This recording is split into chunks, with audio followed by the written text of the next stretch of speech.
Hello student, good evening. मैं उत्तम sir Srivastava online class में आपका हार्दिक स्वागत करता हूं। आज मैं आपके लिए क्लास 10th का फिजिक्स लेकर आया हूं और आज से फिजिक्स स्टार्ट करने जा रहे हैं। फिजिक्स का क्लास स्टार्ट करने जा रहे हैं आज से। तो सबसे पहले जानते हैं कि हमारे 10th क्लास के फिजिक्स में यानी भौतिकी विज्ञान में हमको पढ़ना क्या है। विज्ञान का 3 स्ट्रीम आपको होती है। विज्ञान में 3 अलग अलग विज्ञान को पढ़ना होता है, फिजिक्स, केमिस्ट्री और बायोलॉजी, जिसमें हम लोग को फिजिक्स स्टार्ट कर रहे हैं। और एनसीईआरटी बुक अगर साइंस का आप लेते हैं तो उसमें फिजिक्स, केमिस्ट्री, बायोलॉजी तीनों एक ही बुक में आपका अवेलेबल है। जबकि अलग अलग पब्लिकेशन का बुक अगर आप खरीदते हैं तो अलग अलग प्रकार का यानी तीनों का अलग अलग बुक मिलेगा। इस तरह से ये फिजिक्स का बुक है, ये फिजिक्स का बुक है, इस तरह से केमिस्ट्री और बायोलॉजी का भी अलग अलग बुक मिलेगा। फिजिक्स में हमको पढ़ना क्या है, जैसे 9th के फिजिक्स में हम लोग पढ़े थे गति के नियम पढ़े थे, गुरुत्वाकर्षण पढ़े थे, ऊर्जा के बारे में पढ़े थे। उसी तरह से 10th के फिजिक्स में हमको पढ़ना क्या है पहले वो जानते हैं। तो 10th के फिजिक्स में टोटल हमको 3 टॉपिक ही पढ़ना है, मात्र 3 टॉपिक पढ़ना है। और इस 3 टॉपिक को लगभग 6 चैप्टर में कन्वर्ट कर दिया गया है। इसमें हम यहाँ लिख दिए हैं, इसमें टोटल कितना पढ़ना है हमको, 3 टॉपिक का ही बारे में हमको इसमें पढ़ना है। ठीक है, तो 3 टॉपिक क्या क्या पढ़ना है, 3 टॉपिक्स की अगर बात करें तो 3 टॉपिक्स में आपको क्या क्या पढ़ना है। तो 3 टॉपिक्स में आपको 3 चीज के बारे में आपको यहाँ पढ़ रहे हैं। क्या है, पहले क्या पढ़ना है आपको, प्रकाश के बारे में पढ़ना है। क्या पढ़ना है, प्रकाश। 10th की फिजिक्स में सबसे पहले आपको पढ़ना है प्रकाश। दूसरा पढ़ना है विद्युत के बारे में। और तीसरा आपको पढ़ना है विद्युत धारा के स्रोत, ऊर्जा के स्रोत के बारे में पढ़ना है। यानी ये 3 टॉपिक आपको पढ़ना है 10th के फिजिक्स में। 3 टॉपिक ही यह पढ़ना है पूरा किताब में, यह 3 टॉपिक है। पहले प्रकाश यानी लाइट के बारे में पढ़ना है, दूसरा पढ़ना है इलेक्ट्रिसिटी के बारे में, और तीसरा पढ़ना है सोर्स ऑफ एनर्जी के बारे में। ये 3 टॉपिक आपको पढ़ना है। और ये 3 टॉपिक में यानी अगर प्रकाश पढ़ना है, प्रकाश क्या है, प्रकाश के अलग अलग घटनाओं के बारे में पढ़ना है। प्रकाश का अलग अलग घटनाएं होती है, लगभग 8 प्रकार की घटनाएं हैं, पर 10th में हमको 3 प्रकार की घटनाओं के बारे में पढ़ना है। इस तरह से इसमें यानी प्रकाश का ही चैप्टर को मिलाकर फिजिक्स में 3 अलग अलग चैप्टर बना दिया गया है। प्रकाश का कितना चैप्टर बनाया गया है, प्रकाश के लिए 3 चैप्टर है। यानी 3 ऐसा चैप्टर पढ़ना है जिसमें केवल प्रकाश के बारे में आपको जानना है। पहला चैप्टर पढ़ना है प्रकाश का परावर्तन, रिफ्लेक्शन ऑफ लाइट पढ़ना है। दूसरा पढ़ना है प्रकाश का अपवर्तन, रिफ्रैक्शन ऑफ लाइट। ठीक है, तीसरा पढ़ना इसमें प्रकाश से ही रिलेटेड है मानव नेत्र यानी ह्यूमन आइज। हम अपने आंखों के बारे में पढ़ेंगे, आंख में हमारा किस तरह से वर्क करता है। मानव नेत्र एवं वर्ण विक्षेपन, ये जो तीनों चैप्टर है, पहला, दूसरा, तीसरा, ये तीनों प्रकाश का ही चैप्टर है। ठीक है, उसके बाद अगर बात करें विद्युत का, तो विद्युत में हम लोग को विद्युत धारा के बारे में पढ़ना है, विद्युत से इलेक्ट्रिक करंट के बारे में पढ़ना है। और इसमें आपको टोटल मिला के 2 चैप्टर पढ़ना है इसमें। यानी इसके अंतर्गत अगर विद्युत का कहा जाए तो विद्युत के लिए 2 अलग अलग चैप्टर सेपरेट कर दिया गया है। इसमें 2 चैप्टर पढ़ना है। पहला पढ़ना है आपको विद्युत धारा, और दूसरा पढ़ना है विद्युत धारा के चुंबकीय प्रयोग, विद्युत धारा के चुंबकीय प्रभाव। यानी इसमें इलेक्ट्रिसिटी चैप्टर अगर पढ़ते हैं तो इसमें 2 चैप्टर आपको पढ़ना होगा, इलेक्ट्रिक करंट यानी विद्युत धारा, और विद्युत धारा का चुंबकीय प्रभाव अर्थात magnetic effect of electric current. यानी विद्युत धारा का बहुत सारा इफेक्ट होता है, जिसमें एक सेपरेट हम लोग को मैग्नेटिक इफेक्ट यानी चुंबकीय प्रभाव के बारे में पढ़ना है। और ये जो चैप्टर ऊर्जा का स्रोत है, यह मात्र एक ही चैप्टर में सेपरेट कर दिया गया है। इसका कोई ब्रांच नहीं, केवल यही एक चैप्टर बना दिया गया है। तो इस तरह से इसमें मात्र एक ही चैप्टर यही पढ़ना है। यानी विद्युत के लिए 2 चैप्टर पढ़ना है और प्रकाश के लिए 3 चैप्टर पढ़ना है। यानी 3 टॉपिक के अंतर्गत आपको 1, 2, 3 चैप्टर इधर हुआ, चौथा, 5वां और 6ठा, यानी टोटल मिला के कहा जाए तो 6 चैप्टर पढ़ना होगा। इस तरह से अगर देखा जाए तो क्लास 10th की फिजिक्स में 3 चैप्टर आपको पढ़ना है। यानी there are 3 chapter of physics book of class 10th के फिजिक्स बुक में टोटल मिला के आपको 3 चैप्टर है। कितने चैप्टर हैं, टोटल 6 चैप्टर हैं। 6 चैप्टर हैं। There are 6 chapter of physics book of class 10th में टोटल इस तरह से देखें तो 6 चैप्टर बन जाता है। पहला चैप्टर आपका बन गया प्रकाश का परावर्तन। दूसरा चैप्टर की बात करें तो दूसरा चैप्टर आपको पढ़ना है प्रकाश का अपवर्तन।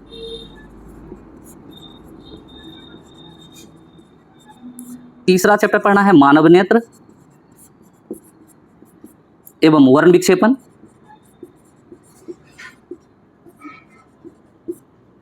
चौथा चैप्टर पढ़ना है आपको विद्युत धारा,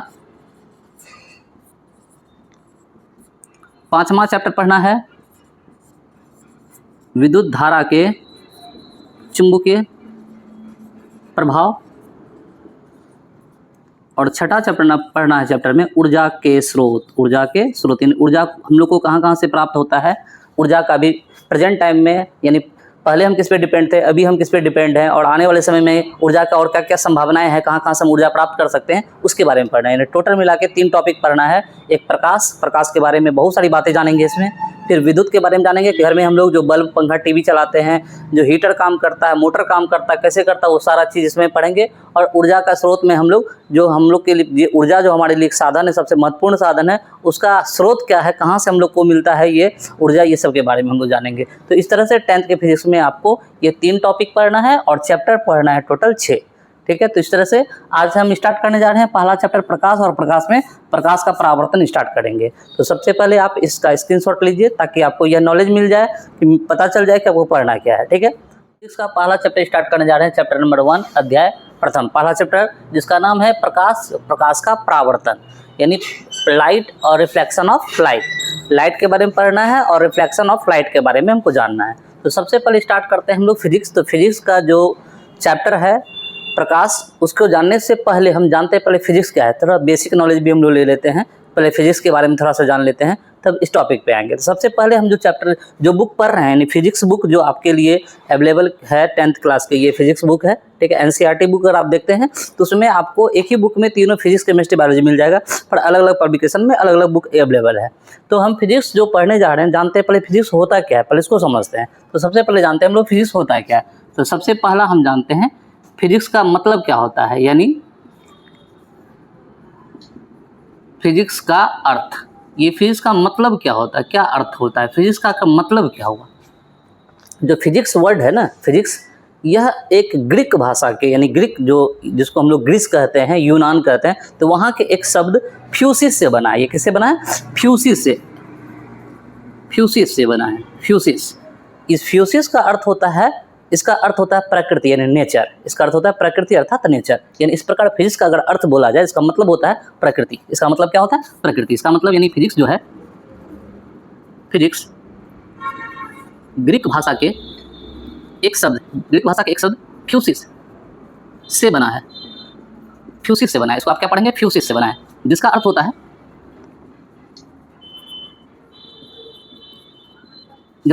है, प्रकृति यानी नेचर, इसको कहते हैं नेचर। ठीक है, ये हुआ फिजिक्स का मतलब होता है प्रकृति, यानी फिजिक्स का मतलब होता है प्रकृति, यानी कुदरत का, यानी ईश्वर का बनाया हुआ चीज़ को हम लोग प्रकृति कहते हैं। ठीक है, प्रकृति इसका मतलब होता है। अगर इसी तरह इसका हिंदी अर्थ जाने, फिजिक्स को हिंदी में कहते हैं भौतिकी। भौतिकी का भी अर्थ अगर जानने तो क्या होता है, तो फिजिक्स का अर्थ हुआ भौतिकी का अर्थ क्या होता है। तो भौतिकी अगर बोले तो भौतिकी एक संस्कृत शब्द है। भौतिकी क्या है, संस्कृत शब्द है, इसका भी मतलब होता है प्रकृति। इसका भी मतलब क्या होता है, यानी भौतिकी क्या है, भौतिकी एक संस्कृत शब्द है जिसका अर्थ होता है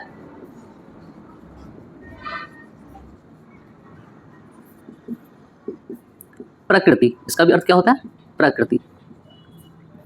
इस तरह से अगर फिजिक्स का भी मतलब होता है प्रकृति और भौतिकी का भी मतलब क्या होता है, प्रकृति। जब इसका मतलब ही प्रकृति होता है तो इससे स्पष्ट होता है कि फिजिक्स में हमको पढ़ना क्या है, इसमें प्रकृति के बारे में पढ़ना है। प्रकृति में जो भी चीज़ें हैं, प्रकृति में जो घटनाएं हो रही है, उन घटनाओं के बारे में पढ़ना, प्रकृति की चीज़ों के बारे में पढ़ना, उनमें जो घटनाएं हो रही है उनके अध्ययन करना ही क्या कहलाता है, फिजिक्स कहलाता है।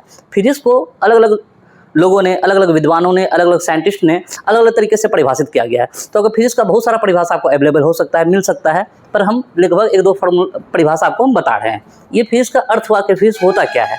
अब जानते हैं सबसे पहले फिजिक्स का अर्थ जानेंगे। अब हम लोग जानते हैं फिजिक्स किसको कहते हैं, फिजिक्स यानी भौतिकी, ये क्या होता है। अगर फिजिक्स कहा जाए तो किसे कहते हैं हम लोग, फिजिक्स किसको कहते हैं, क्या होता है फिजिक्स। तो फिजिक्स जो होता है एक प्रकार का साइंस है। फिजिक्स का है एक प्रकार का साइंस है, एक तरह का विज्ञान है, विज्ञान का ही एक ब्रांच है, विज्ञान की एक शाखा है। इस शाखा में हम लोग पढ़ते हैं प्रकृति के बारे में और प्रकृति में होने वाली घटनाओं के बारे में पढ़ते हैं।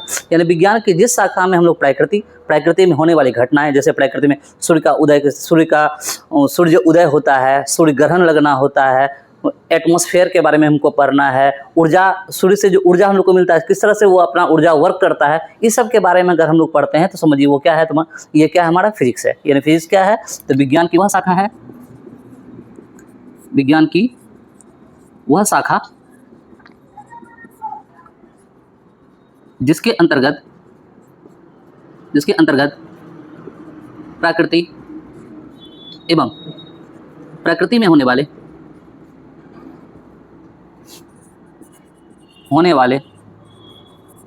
अलग अलग घटनाओं का अध्ययन किया जाता है,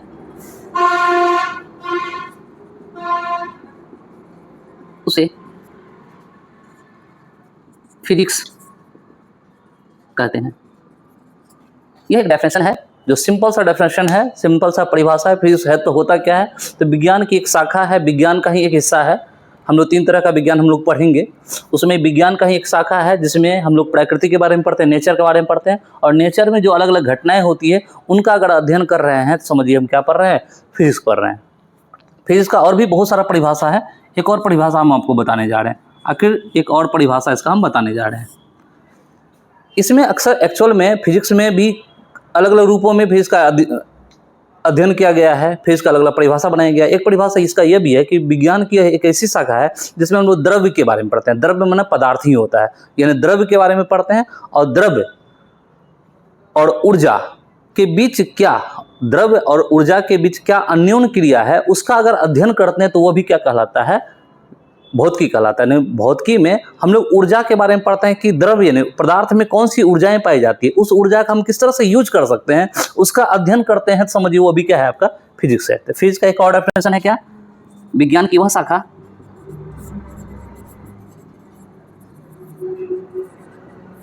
जिसमें द्रव्य को आप बोल सकते हैं, द्रव्य लिखा हुआ, द्रव्य नहीं है, द्रव्य जिसको हम लोग पदार्थ बोल सकते हैं, द्रव्य तथा ऊर्जा के अलग अलग रूप एवं इनके बीच के अन्योन्य क्रियाओं का अध्ययन करते हैं, अलग अलग रूप और इनके बीच अन्योन्य क्रियाओं का अध्ययन करते हैं, उसे फिजिक्स या भौतिकी कहते हैं। फिजिक्स या क्या कह सकते हैं, भौतिकी। यानी फिजिक्स में हम लोग एक्चुअल में क्या पढ़ते हैं कि प्राकृतिक घटनाओं के बारे में पढ़ते ही हैं, साथ में दुनिया में जो भी चीज़ें हैं वो पदार्थ है, और पदार्थ के अंदर जो एनर्जी होता है, बनता है, पदार्थ किस तरह अपने एनर्जी को तैयार कर सकता है, या एनर्जी को किस रूप को, एनर्जी के एक रूप को हम दूसरे रूप में कैसे कन्वर्ट कर सकते हैं, ऊर्जा के अलग अलग रूपों को हम कैसे बदल सकते हैं, उसका अगर अध्ययन हम लोग कर रहे हैं तो समझिए वो क्या पढ़ रहे हैं, हम लोग फिजिक्स पढ़ रहे हैं। अब कहा जाए फिजिक्स के बारे में, तो फिजिक्स के क्षेत्र में बहुत सारे साइंटिस्ट ने अपना महत्वपूर्ण योगदान दिया है। फिजिक्स को आगे बढ़ाने में बहुत सारे वैज्ञानिकों ने फिजिक्स को आगे बढ़ाने में अपना महत्वपूर्ण योगदान दिया है, काफ़ी काम किया क्षेत्र में, और फिजिक्स को लगभग पिछले कई वर्षों से अब तक टेक्नोलॉजी के क्षेत्र में इसको आगे लाया गया है। तो फिजिक्स के बारे में जो हम लोग पढ़ना स्टार्ट किए, अगर अक्सर कहा जाए तो फिजिक्स के पिता कौन है, कौन इसको स्टार्टिंग किया, कौन इनको अच्छे तरीके से लोग के बीच प्रेजेंट किया, इसमें कई वैज्ञानिकों के नाम आते हैं, जिनमें अगर कहा जाए तो सर आइजैक न्यूटन को जनरली कहा जाता है कि फिजिक्स के पिता या फिजिक्स के जनक कहा जाता है। तो सर आइजैक न्यूटन को हम लोग क्या कहते हैं, फिजिक्स के पिता या जनक कहते हैं। यानी सर आइजैक न्यूटन जो इंग्लैंड के थे, सर आइजैक न्यूटन को फादर ऑफ फिजिक्स या भौतिकी के जनक कह सकते हैं आप, या पिता कहा जाता है। हालांकि केवल न्यूटन का ही योगदान नहीं रहा, ऐसे बहुत सारे साइंटिस्ट का रहा है, पर जनरली लोग सर आइजैक न्यूटन को क्या कहते हैं, भौतिकी के पिता या जनक के रूप में जानते हैं। जबकि इनसे पहले भी गैलीलियो गैलीली का भी बहुत सारा योगदान रहा है फिजिक्स के क्षेत्र में। इनके बाद भी एक महान साइंटिस्ट हुआ करते थे एल्बर्ट आइंस्टाइन, उनको भी फादर ऑफ फिजिक्स कहा जाता है, पर वो आधुनिक यानी भौतिकी के पिता यानी मॉडर्न फिजिक्स के फादर उनको कहते हैं, जनक कहते हैं। यानी अगर कहा जाए तो एल्बर्ट आइंस्टाइन को क्या कहते हैं, तो उनको कहा जाता है आधुनिक भौतिकी के पिता यानी father of modern physics, father of modern physics. ये इंपॉर्टेंट बात है, याद रखिएगा। एल्बर्ट आइंस्टीन, एल्बर्ट आइंस्टीन को फादर ऑफ